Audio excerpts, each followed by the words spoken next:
নমস্কার শুনতে অধিকারী মশাই, যদি পারো তো আমার বলো অন্য বললে ভাঙে টাকাটা ঢুকিয়ে দাও, না হলে আমাকে অবস্থা খুব খারাপ।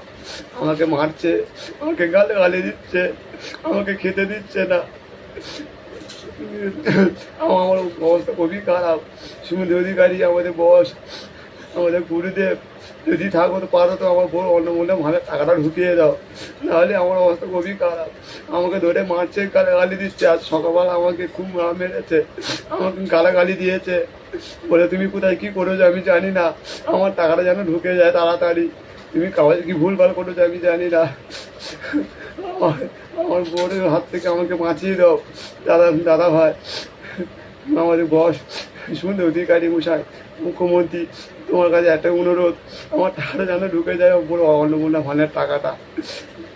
আমার আর কিছু চাই না, আমার বোর হাত থেকে বাঁচিয়ে দাও দাদা। তোমার কাছে একটাই অনুরোধ, আমার বোর অন্নপূর্ণা ভানের টাকাটা যেন ঢুকে যায়। সবার ঢুকে গেল, আমার কেন ঢোকেনি এই কথা বলতে হয়, শুধু আমাকে গালে গালে দিচ্ছে, আমাকে খেতে দিচ্ছে না। আমি কি করবো বলো?